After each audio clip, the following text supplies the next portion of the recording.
Extra time.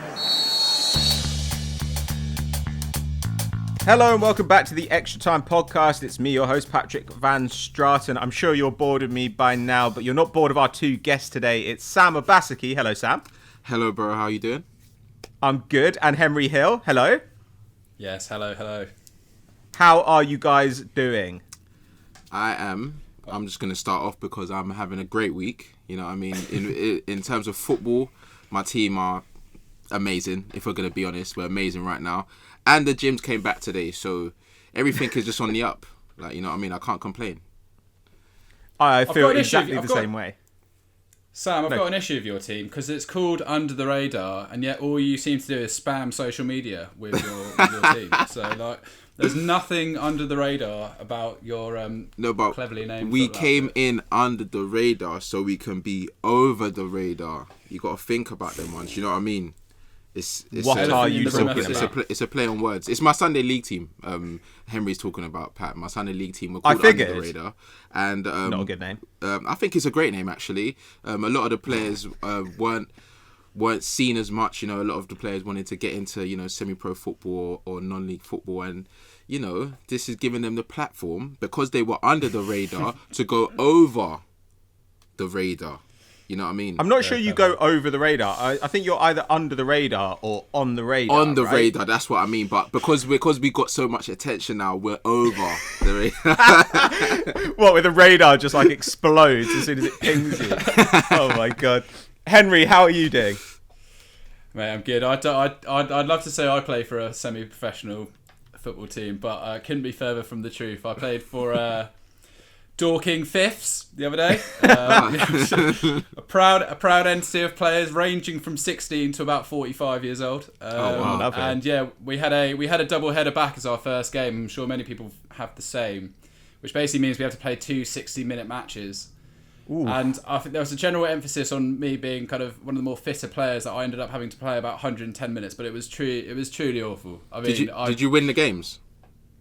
We won 1-0 and then we lost 3-0, and one of the goals was blatantly my fault. Like, I've completely let the I've gone in for the most pathetic tackle and let him just go past me, and just had to hang my head in shame really. But yeah, I think that was fine. That was honours even, 3 points each. I think everyone's a winner. But yeah, double headers. That is going to be how it all goes for the rest of the season. I'm not looking forward to it. Yeah. Oh, see, I'm looking forward to sports coming back, but I realised that I was invited to go and play tennis with someone the other day, and I know that he's pretty good. And having been to the gym this morning, I'm pretty certain that if a tennis ball hits a racket that I'm holding, my hand is going to pop clean off. Like, I was just like trembling through my workout this morning. I was so weak. I'm completely not up to it at the moment. But you know what? Gym is back. I'm getting a haircut this afternoon. My wife is on maternity leave as of today. Oh, nice. So it's all happening. It's all happening. Oh wow! Just ended the podcast.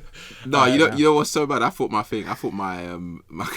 connection was going. Henry's like frozen, and obviously I can't see you as well. So I was like, what's going on right now?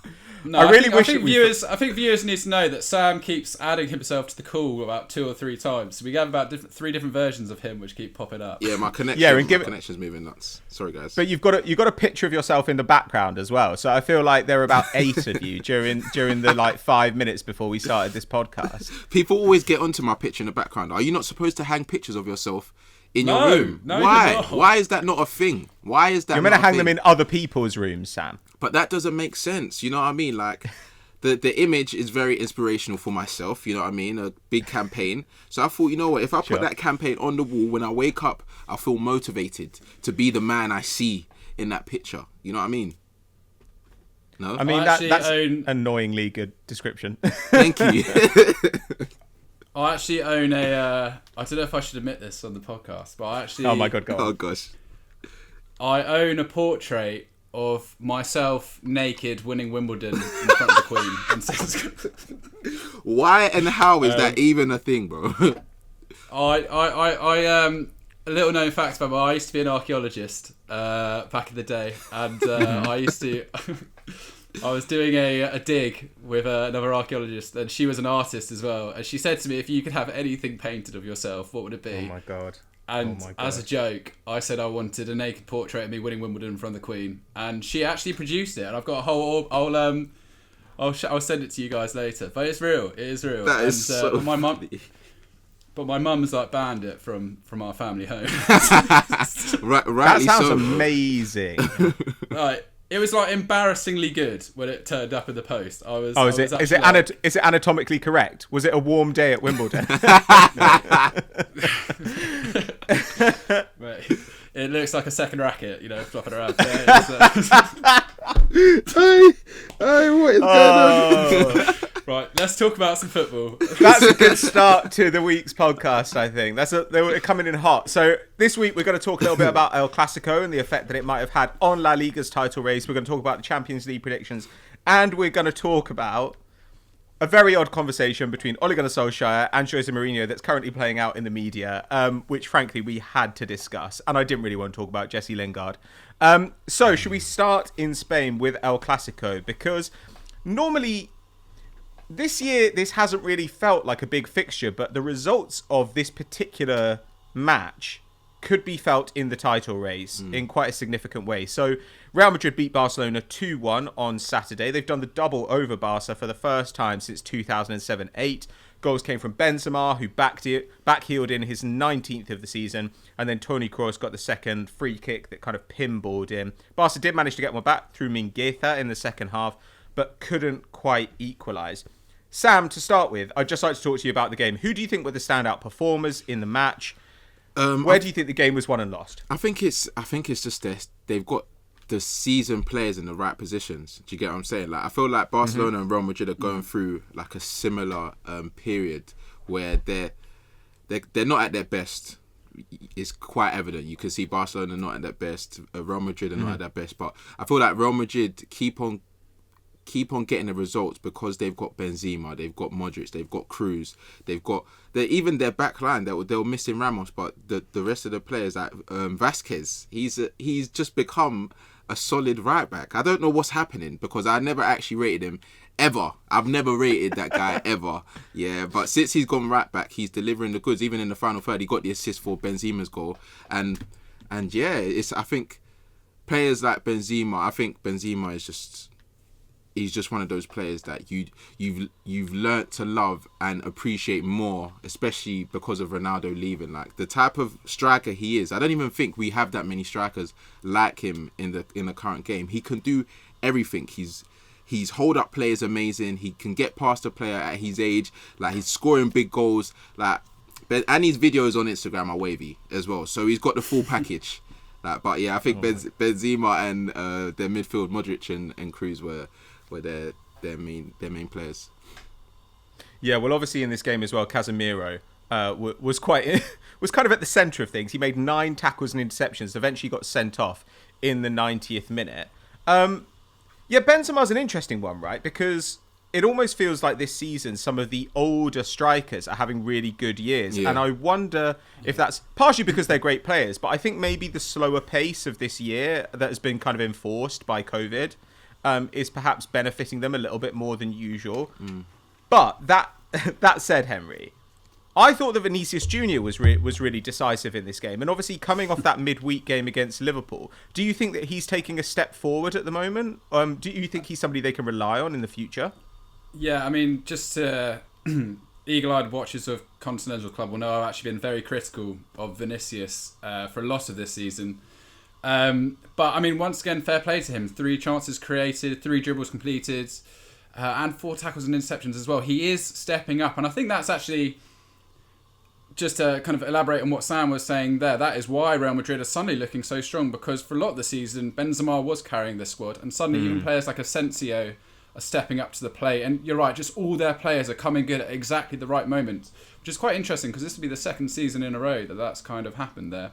And suddenly Real Madrid looked like a really cohesive unit, and we saw that against Liverpool as well. Really impressive. I don't think it really got the kind of respect it deserved, that 3-1 victory over Liverpool. It was a very professional display. But yeah, Vinicius, he's they've clearly challenged him to improve his output, because there's always been those amazing kind of dribbles, amazing moments, but the end product has really been lacking. Those 2 goals against Liverpool were brilliant.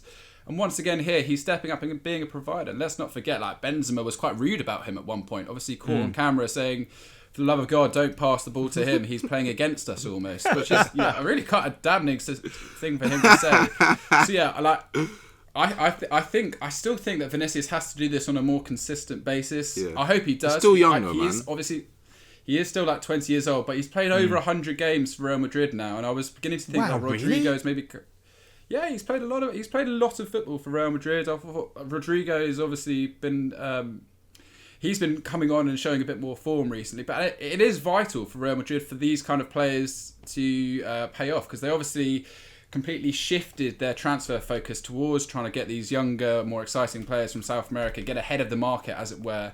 And it doesn't, and it's important for them that it works out. So I'm pleased for Vinicius, and it's good to see him finally coming good. But yeah, this was a big opportunity for both sides really to step up pressure on Atletico Madrid, who drew again against Real Betis. They're gonna bottle it. I can feel it. Yeah, it's done. It does look that way, doesn't it?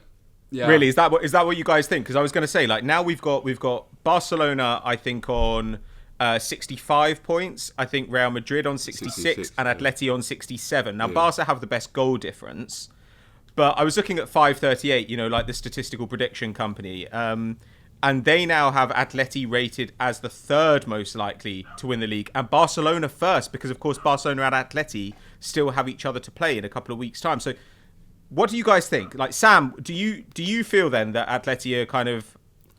Yeah. Well, you've said they're bottling it, but do you think that they're genuinely going to bottle it? Yeah, I just don't... The thing is, with Atletico Madrid, that I feel like they were doing better than everyone thought they were going to do. Mainly because of how bad Barcelona and Real Madrid were, But I feel like Barcelona and Real Madrid have picked up form at the right time. And unlucky for Atletico, they just don't seem to...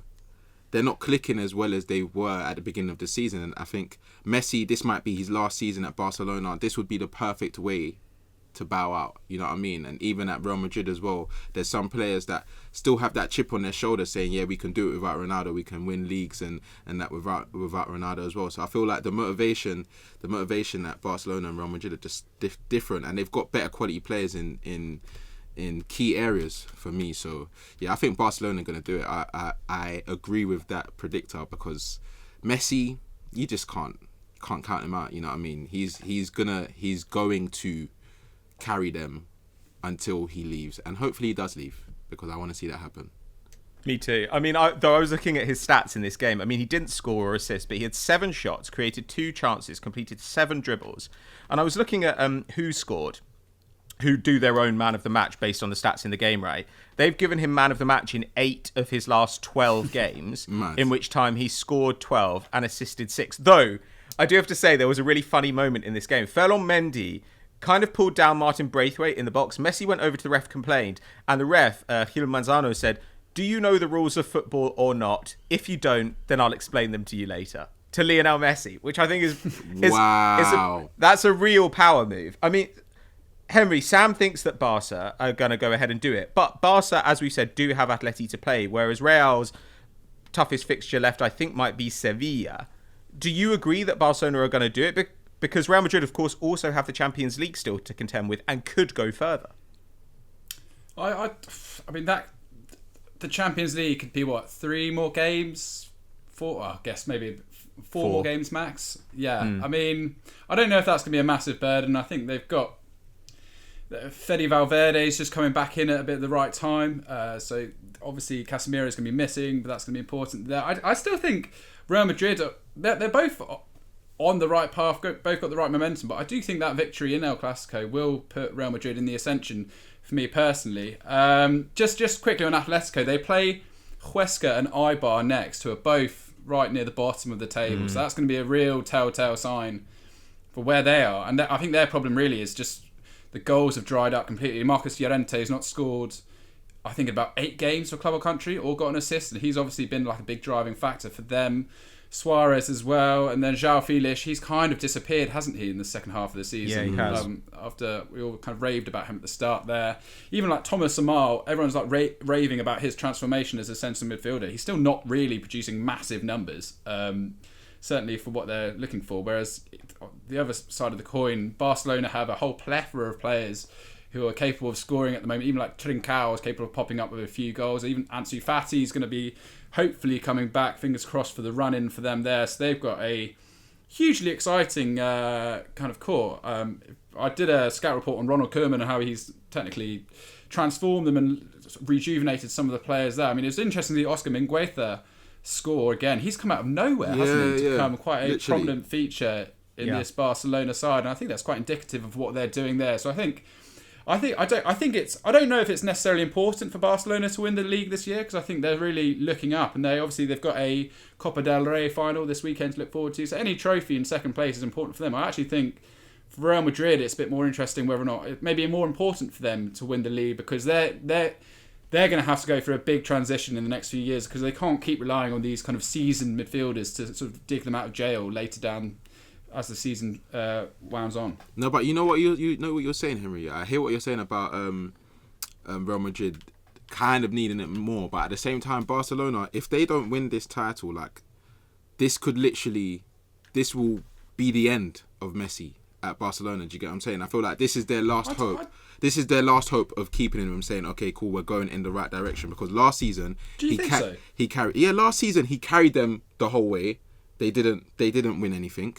And then this season now, he's still carrying them. Koeman's giving him a bit of a different role, but at the same time, his goal contributions in these last 12 games are mad. It proves that he's still their main man, and I feel like he just wants to have a little bit of...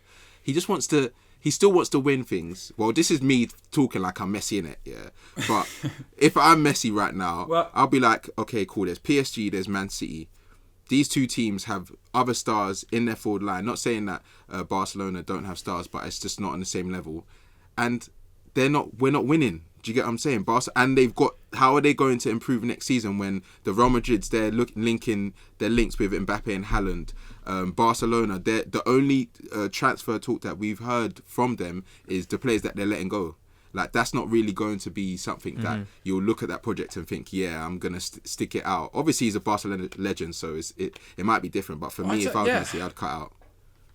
I respectfully disagree. I think you look at Ronaldo's move to Juventus on a personal level, like trophy-wise, hasn't really worked out. I think he's still done incredibly well. I don't think that's necessarily any fault of his own.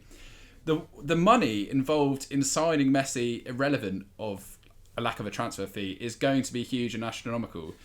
And I do think that Barcelona, the future is looking okay. Certainly under Koeman. I think Pedri, Fati, they've got this, even Ricky Puig, he hasn't really played much. Ilaix Moriba, they've got a really solid young core. Koeman looks to have got this project moving on. And if they do make some of the smart free signings, which it looks like they will do, Eric Garcia, even Gino Wijnaldum, say what you want about that. But they're not good. But they're not big signings, bro. You know what I mean? Like Memphis Depay. I think Messi's a realist. He's 33, turning 34 years old. I think to flip the switch at this point, I think he could be enticed to stick around for this project a little bit longer. The new president, I would be surprised if he moves. I think he's had better opportunities to move in the past, and he hasn't taken it. I'd be really surprised if, after the positive end to this season, he really did decide to up ship. I completely hear what you're saying, but I just think to uproot his whole family at this point with a project which looks like it could be going in the right direction, I'd be really surprised to see that.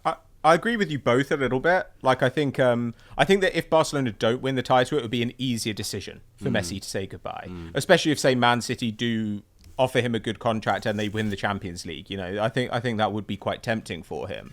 On the other hand, I do agree with you, Henry, that like Barcelona have actually ended up having a far more positive season than I think we could have anticipated. And I think currently they're clearly the best side in the league. And really, it kind of depends what Real Madrid go and do this summer as to what Barcelona's chances are to win the league going forward. Like, I think that, if Real Madrid go out and buy Mbappe, then yeah, sure. Like, you haven't really got that much shot at a trophy there for the next couple of seasons. Maybe then I would think about moving. But if they don't have the money to do that, why not stick around and end your career a one club man, probably win another title or so? I hear you. Like you said. Go on, Sam. No, Come on, Sam. Sorry, no, I was even trying to be polite. You know what I mean? But no, Sam. You say your piece, then I'll crush you. You say your piece, then I'll crush you. You know what it is. You know what it is. I hear what you're saying, Henry. I hear what you're saying. I hear the sentiment. You know, Barcelona legend, one man club, and all this stuff. But at the same time, for a man that's won so much in his career, he doesn't seem like the type of guy that will look around and see Real Madrid building what they're building and what they're going to build for the future. If they do land an Mbappe or Haaland, yeah, and then you're looking over at your squad and you're seeing, okay, cool, yeah, we've got the young G's coming through, but what world-class players are we going to bring in to challenge for the Champions League? He hasn't won a Champions League in time, bro.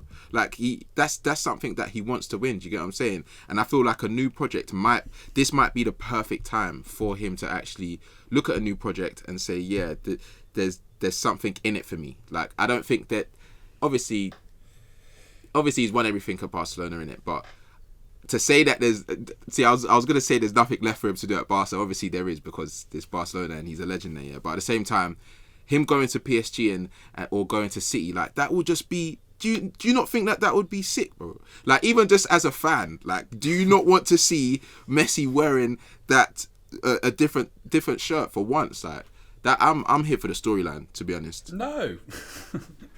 No, listen. I think PSG would be hugely exciting for him because he's almost guaranteed to win. I think PSG is certainly going to make sure that a season like this doesn't happen again for them in Ligue 1. So yeah, I mean, I do think that would be exciting. But there's more of a team that signing Haaland or Mbappe isn't automatically going to solve the issues at Real Madrid. It is going to change the whole dynamic, bro. Like, you sign a world-class player, your whole team changes, especially that type of player where, like, obviously, we've seen signings fail, like the Hazard going to Real Madrid, like that signing failed, yeah. But at the same time, like, even him just coming in, you can see the threat that it brings. You can see the other teams fearing, are they going to be like this again, or are they going to be like that? With Barcelona, you can't. There's players that you can say, Pedri, he's going to be a star for the future. Fati, he's going to be a star for the future. But at the same time, if you're Messi and you're looking around and you're seeing all these young G's coming through, it's going to be exciting, but it's not going to be as exciting as if they were going to get a Haaland or Mbappe to come and join you. Like, I feel like you're underestimating the fact that he enjoys playing with world-class players, and he has through his whole career. It's only now that he's playing with players that are coming up, that they're good players, but it's just not the same level. Yeah, I mean that's definitely true. But on the other hand, like, you might be underrating, like, his attachment to the club. Like, I agree as a fan. 100%. I kind of want to see him come to the Premier League. I think even if it is Man City, and even if, like, I have to watch my team get crushed by Man City like twice a year, which happens anyway. Like, I mean, I would like to see it happen, and I would like finally for it to end this conversation about Messi's only done it at Barcelona. Exactly. But the storylines. I'm not in Messi's mind, and I don't have that connection with Barcelona. And so you can imagine, like, when you said, what is there left for him to do in his career? Well, perhaps he looks at it and he's like, you know what? I've actually won every trophy at club level. Yeah. The only thing there's left to do to cement my status in the history of this club is to stay and not to leave, to retire here. That's the one thing that's left that Messi could do at Barcelona, become a one-club man. Yeah, I mean, Xavi is definitely joining at some point in the future. He's just led Al Sadd to the unbeaten season in, like, the Qatari league. I mean, take that as you will. I think Xavi is definitely going to come back. I think there's still aspects to that project that he still wants to be part of, and I completely agree. He's won everything. He's got 6 Ballon d'Ors. Obviously, he does want to compete in the Champions League, and you do see that pain on his face when they do lose. But it hurts him, bro. It hurts him. Yeah, I don't think anyone would hold it against him to stay, and I think that's probably Barcelona's argument too. Yeah, well, I think I'm not sure we're all going to agree on this, and I think we need to move on. So, Sam, I'm afraid that that you've been cut off and you arbitrarily lost this argument. Oh, wicked. I just want to see Messi in new colours, bro. I just want to see Messi in the Premier League. That's all. I get that. I think everybody wants that. Like, I think that makes perfect sense. Yeah, like, you'll see it in about 5 years when he joins Newell's Old Boys for like 1 year. I'll send you a shirt when he does that. Okay. Well, I think we were going to talk about Ole and Jose next, but I think actually we should go on to the Champions League because of where we left that. So should we pick up with Real Madrid Liverpool, because obviously Real are going into the second leg at Anfield off the back of this big win, off the back of an excellent performance in that 3-1 defeat of Liverpool last week. Liverpool had a bit of a tough game against Villa at the weekend. Frankly, I think that they did win, but I also thought there was a penalty shout that should have been given that somehow was not. 538 give Liverpool about a 20% chance of going through.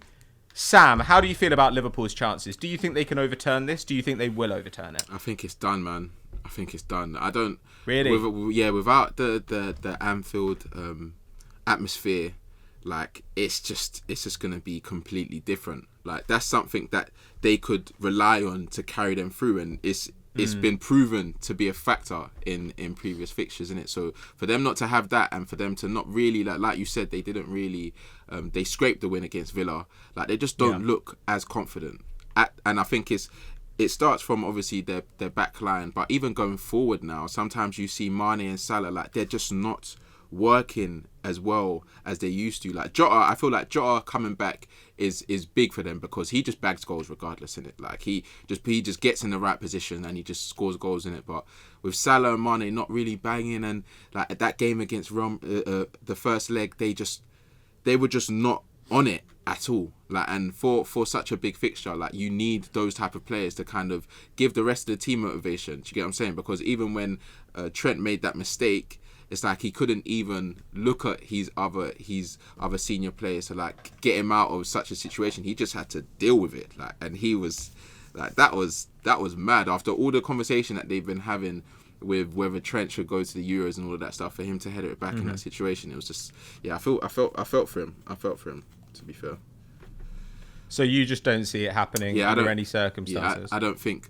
They might score first, but I just see the experience of Real Madrid to just carry them through. Benzema to score a goal, or Kroos or Modric to just get involved. Like, those players there, like the experience that they have at this stage in the competition, I don't see Liverpool doing it this year. Okay. Man. Henry, you were nodding while Sam was speaking. Like, do you totally agree, or can you see any more hope for Liverpool fans? No, I don't think so. I was just looking. Real Madrid haven't conceded more than one goal in a game. They've only conceded more than one goal in a game once since the start of December in La Liga. I think that's pretty solid defensive form. Yeah, that experience running through the side. I don't think Casemiro will be missing for that game either. No. I was thinking about that Barcelona game when Liverpool's famous comeback. I can't see the same emotions taking place. And actually, I watched the Atalanta second leg, and Real Madrid played a tactically beautiful game, I thought, and hit them on the break as well. And if Vinicius is in the kind of form he's in at the moment, Liverpool are going to have to push for a goal, and I think they will get caught out eventually. I certainly, if Kabak is playing at the back, whatever makeshift kind of central back pairing they have, I don't think they're going to be able to deal, certainly with Benzema, who, just not, well, the risk of going back to him, is one of the informed strikers in the world football and has been for a while. So yeah, for me, their game is running the Champions League this year, and they should just focus on their domestic form, trying to get top four for Liverpool. Yeah, it's kind of the perfect situation for them, isn't it? Having that 2-goal cushion going into the second leg, they can just run out the same counter-attacking plan that they did. I don't think Klopp will get it wrong in the same way that he did in the first leg, but I'm not sure he can get it right in such a way that it makes up that 2-goal deficit. So should we have a look at Man City and Dortmund then? Now, Man City and Dortmund, I thought this first leg was tighter than I expected. Yeah, 100%. 100%. Yeah, so you think this will be closer in the second leg, Sam? Because as we know, Sancho is back, but Hummels and Royce may be missing. Both went off injured at the weekend. In actually what was a pretty impressive victory over Stuttgart. Obviously, City lost against Leeds. Losing against 10 men, never great. But you're reasonably confident that... well, I guess, I don't know. How do you feel about it? I thought, if City didn't lose to Leeds, I would feel like Dortmund kind of have a chance. But I feel like City do these things on purpose, you know. I like they find the league. Or obviously they're gonna win the league in it, but like they have to have like a down game to just come out firing. And I feel like them losing to Leeds is just going to give them extra motivation to just kill off Dortmund. Do you get what I'm saying? Silence all the doubters before it even comes in, because they're definitely going to look at that game and see and say, the weaknesses that they had from the weekend, and then they're going to come into this game. I think it's a bit weird because I don't understand why he's not playing Sterling as well. Like some of his decision making recently, obviously they're clearing the league, but some of his decision making in some of the games I've been questioning, and even in that game I feel like they dominated. Good periods of the game, but at the same time, they just didn't look like their ruthless selves. And I don't know if that's maybe because their wide men aren't banging in. Gundogan's not getting as many goals as he used to. But there's something that's not clicking. But I think it will click in this game because of that Leeds loss. Like that's okay. I feel like they're just gonna come firing, and yeah, they're gonna it will be like 3 or 4. To be honest. Wow, 3 or 4. Henry, what do you think? I don't know. I'm quite excited for this game. I think Dortmund don't have anything to lose. I think they're going to go. No Hummels though. The injustice of that Bellingham disallowed goal. Oh yeah. It says you've got it here. 5-3-8 give Dortmund a 16% chance of going through. It's the old age saying of the first goal is going to be hugely important, but it really is. I think if Dortmund can hit City on the back foot, they've got the ability to score goals. That's one thing you can't take away from Dortmund. As you said in that Stuttgart game, there were certainly for the first goal just real frailty at the back. But at the other end of the pitch, they can create chances, they can let off shots. Royce has been scoring again recently.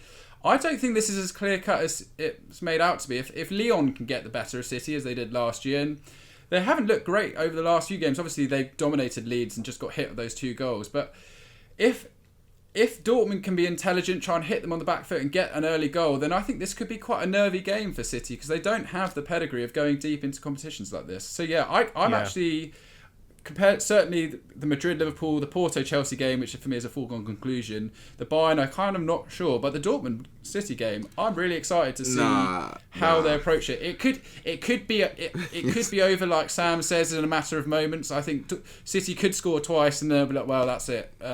But if Dortmund can just poke their noses in front, then I'm settling in for an exciting game of nervy football. No Hummels though. Like I feel like. Players like obviously we know he's an older player, but at the same time he's an experienced person in their back line that is already fragile. Like they concede goals that they're defensively they're just not good enough, and I feel like City didn't even exploit that as much as they could have in the first leg. Maybe there was some jitters and there's some nerves for the first leg, but I think going into this game, if they score early, I'm telling you 3 or 4, it's happening. Yeah, but the thing is, those nerves go both ways, right? Like, I mean, I agree that like Dortmund do have nothing to lose. Like Dortmund can go out and play how they want. Whereas I do think I'm obviously like not the biggest mentality guy like at Football Daily, but I do think that the City players know that they've underperformed in this competition, and I think they will feel more pressure in this game than they would have felt in any game this season so far. And I don't know how they'll deal with that because, you know, also it's not like Dortmund are rubbish. Like Dortmund are pretty good. And so all it takes is one moment of weakness and suddenly, you know, like if Dortmund go 1-0 up and they can hold out, then they go through. It's as simple as that. Yeah, I completely agree. Sancho likely to be back as well. Big game, big moment for a lot of these players to step up, and a lot of these players who maybe are looking to get moves as well this summer, this is how they're going to force the agenda, really. Sorry, forgive me, my washing machine is turning my bedroom into a space rocket right now, so I don't know if anyone's picking that up. But, I can't hear it. Yeah, if my screen starts shaking, that's why. But yeah, I'm really excited for this. I'm really excited for this game. I just don't think it's as foregone conclusion as. And you say that about Hummels, like. They've been conceding goals all year with Hummels in the side. No, definitely. So, like, no, but that's what I'm saying. Akanji's played all right recently. Akanji's been improving, and I'm just gonna, you never know with these kind of games. Okay, well, I think we'll skip over Porto Chelsea. Whoa. Pat, what's What are you going gonna on? say What's going on? At least say we're going to win the game. Like, you know what I mean? Like, don't just skip it.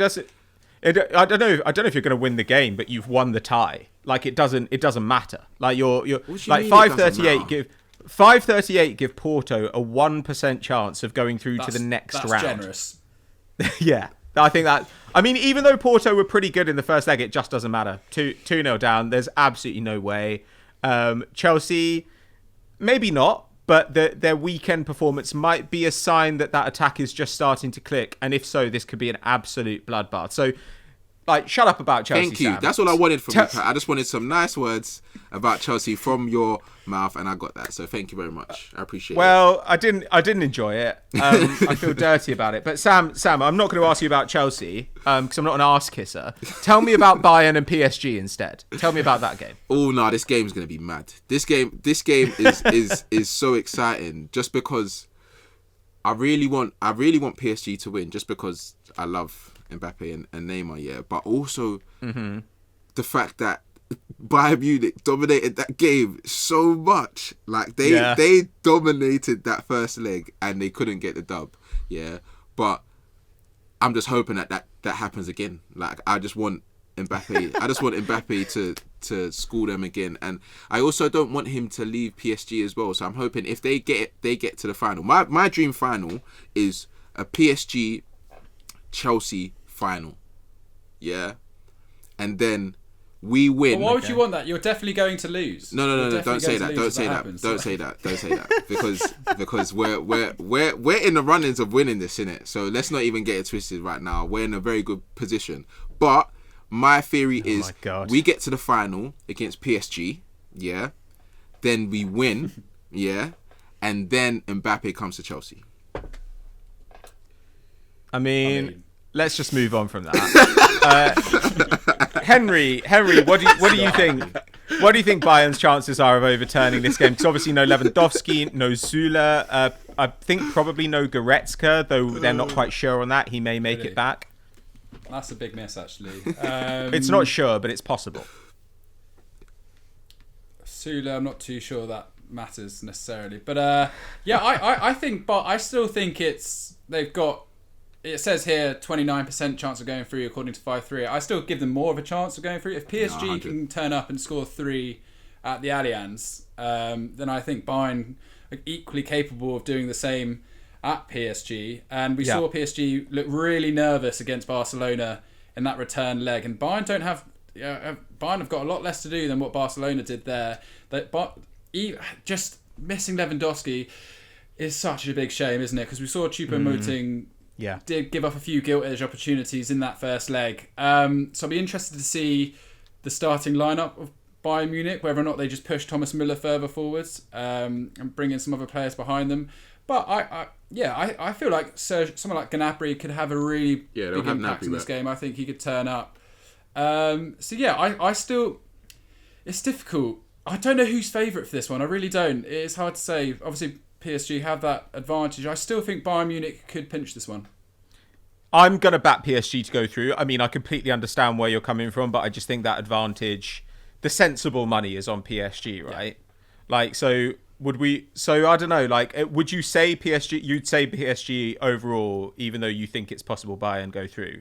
Is that fair? I think hopefully Pochettino just gets them to maybe shut up shop a little bit and just look a bit more airtight. But I mean, it's all well and good creating opportunities. You have to score, and they weren't that capable of doing that in the first leg. So maybe PSG will try and limit that opportunity again. So all right, PSG. Why not? I want to see them go further. Yeah. Oh, clean sweep for PSG across the board. Let's go. Mbappe double.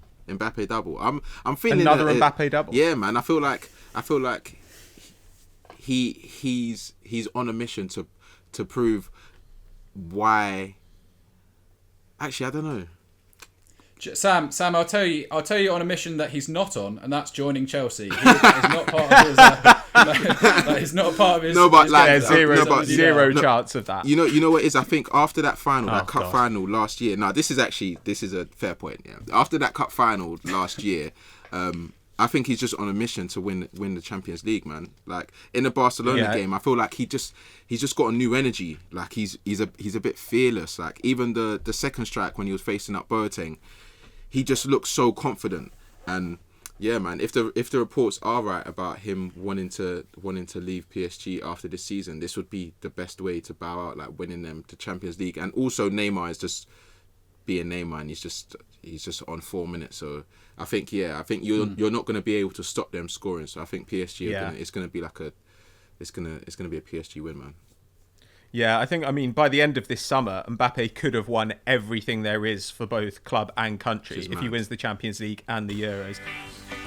So we're going to end this week with an excellent story, this. Jose and Ole, who've gone at each other after Man United's comeback victory over Spurs at the weekend. Now, obviously, there was an extremely controversial moment in this game when Man United... It was probably one of the more high-stakes decisions you'll ever see, because Man United went and scored after Scott McTominay had sort of slightly handed off Heung-min Son.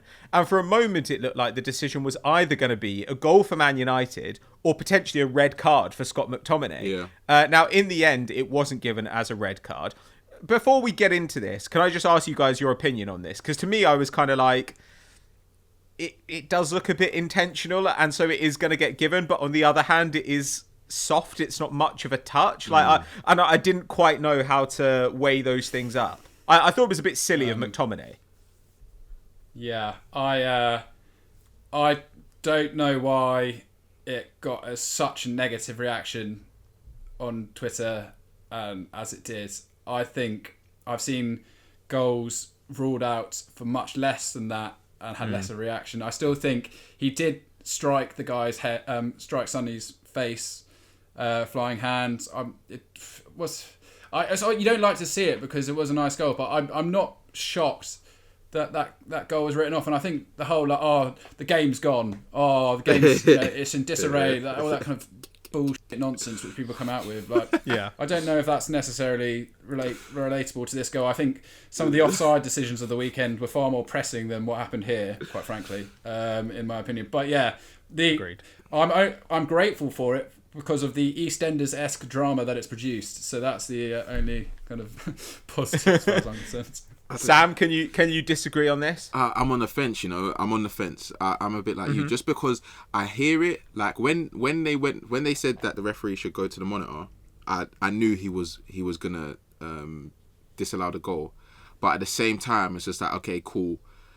That the palm off wasn't that mad, but at the same time, he did make contact with him. Like he actually did make contact with him. Obviously, he stayed on the ground for much longer than he needed to be on the ground for, but that's what footballers do now. You got to sell it. Like if you get fouled, you got to sell it, because sometimes if they don't sell it, their team goes down or whatever, and then they'll be complaining to the ref. And I think it wasn't one of those situations that we've seen in the past when we're saying the game's gone and all this stuff, because realistically, it's just dependent on the referee. If it was another referee, they might not have even checked it. Do you get what I'm saying? But I think the referee on the day saw the situation, saw Son on the floor, and thought, let me go see what happened. He got a palm in the face and then disallowed it. You know what I mean? If he had seen it, then he might have blew his whistle earlier, but he didn't see it. So I guess that's what VAR's for. But it was kind of soft. It was kind of soft. It was a bit soft, and I think we all know that if Son had a chance to go through on goal himself and somebody had palmed him off like that, he would have definitely stayed on his feet. Yeah. But at the same time, the ref watched it back and it looked like McTominay kind of intentionally slapped him in the face, and it doesn't matter how hard you do it, you can't do that. If McTominay went up and flicked him in the face, that's not acceptable. Yeah. So, anyway, I think it's fair to say that Ole Gunnar Solskjaer was not best pleased. So I think what we're going to do in honour of how incredible this exchange is do a little dramatic reading. And I'm looking at Henry and I'm thinking, a natural Ole Gunnar Solskjaer. And I'm looking at Sam Obaseki, and I know that he's itching to step into the shoes of his favourite man in world football, Jose Mourinho. Yes. So, Henry, could you please read what Ole Gunnar Solskjaer said about Heung-min Son after the match? I'm not doing his weird off Norwegian. No, you don't. Let's leave accents. Let's leave accents aside. I think that's sensible. I was all thinking in my head, how am I gonna do a Jose accent? All right. You could do them if you want. I give you permission. It would be amazing. But okay, here it comes. If that was my son and he stays down and he needs his mates to help him up, he doesn't get food because that's embarrassing. The game's absolutely gone. If there's a clear and obvious error, it's an obvious error. He had to look at it. It was a perfectly good goal. They were conned. We weren't conned. The referee was. I mean, that was what good. An incredible performance. I was wondering though if there was like, did he get it stuck in his head because Son's name is Son? Did he look at it and be like, if that was my son, like, and kind of get confused about it? Like, I was wondering what was going on there, but let's not get distracted by that. Sam, if you would please take over this, Henry. To be honest, this is a whole lecture that Jose gave in response. This is mad. But first of all, Henry, that was amazing. I thought the accent was amazing. Let me see what I'm saying. Yeah. First of all, let me tell you something.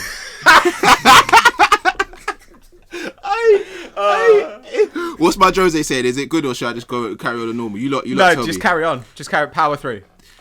No, I can't do this seriously. I'm just going to read it normally. I'm very, very surprised that after the comments that Ole made on Sonny, you don't ask me about it. Because if it's me telling the player A, B or C from another club, if it was my son, I wouldn't give him dinner tonight. What would be the reaction of that? It's very sad. Very sad. I think it's really sad that you don't ask me about that. It's sad you don't have the moral honesty to treat me the same way as you treat others. In relation to that, I just want to say that Sonny is very lucky that his father is a better person than Ole. I am a father. Think as a father, you always have to feed your kids. Doesn't matter what they do. If you have to steal to feed your kids, you steal. Now, this bit was deep. He said, doesn't matter what they do. If you have to steal to feed your kids, you steal. I'm very, very disappointed. As we say in Portugal, bread is bread and cheese is cheese. I told Ole already what I think about his comments, and I'm very disappointed that in 5, 6, 7 questions, you ignored the dimensions of that comment. He obviously was not happy. Wonderful. He was not happy at all. I mean, is there anything we can add to this discussion? I thought it was sort of a perfect interaction. You know what? Proper nonsense. First of all, I don't know what Ole's thinking of bringing his that analogy of if his son did it. You know what I mean? It's like sometimes I feel like Ole goes into press conferences and he tries to be funny, and it's just like, bro, you're not that funny. So just say your comments and then just walk away. It's like, if my son did this, mate, we're not asking. You know what I mean? These guys who played under Ferguson think that, like, the only thing I think they learnt from Ferguson was to be a hard ass. Yeah. It seems like they didn't learn the other stuff about how to be an incredible, like, man manager and an amazing tactician. The one thing they took from him is they were like, well, you know, Ferguson won a bunch of titles because he was a hard ass. Like, everybody else wasn't a hard ass in the 90s. Like, it never makes sense. So afterwards, you get, like, Keane and you get Scholes and Giggs and Ollie who just say stuff like, yeah, well, obviously, if that was my son, then I'd just, like, you know, put him in a bag and chuck him in a river or something. It's like, no, that's not the lesson you should learn from this. Literally. Yeah. I mean, it's from Jose's perspective. I kind of get what he's saying, but I feel him. It annoys. Do you remember that when he fell out with Frank Lampard, where because Frank got overexcited about something and he was like, "Oh, Frank, you need to learn not to be like that. You need to learn to calm down on the touchline." And Frank seemed really annoyed about it. It's like, well, Jose, you've been doing way worse than that your entire career. Do you know what I mean? Like, what Ollie's come out and said here isn't actually, in the grand scheme of things, isn't that shocking. He's just made like an off comment about, you know, his son, whatever. And yeah, for Jose to come back in that kind of really combative approach and bread is bread, cheese is cheese, I think that's more indicative of his current state in the game. I love Jose Mourinho.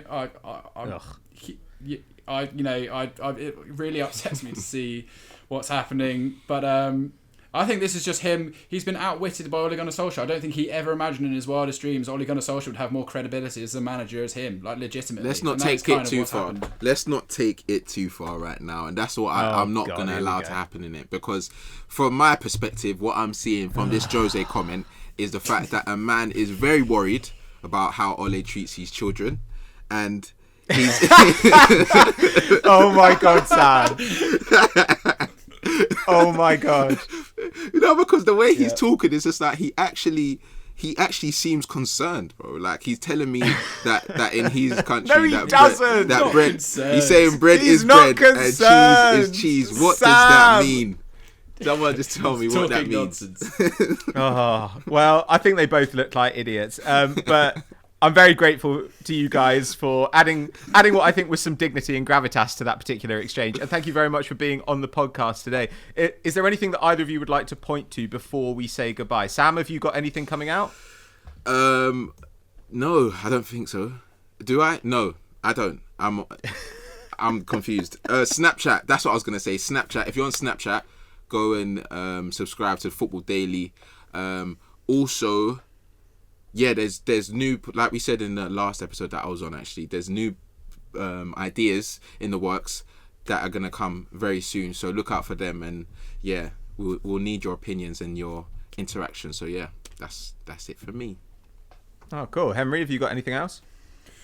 Well, obviously, big week on EFD because we've got ERU and various kind of Champions League reviews. So make sure you tune into all of those. If you haven't seen last week's Continental Club, we did the worst signings of the season. It's quite controversial, actually. A lot of people reacting to our inclusion of Osimhen and Alexander Sorloth, who's actually been scoring again this weekend. So listen to that. And then we've got another video on what makes Latan so special, an explained video there. So go check out all of that great content if you have the time.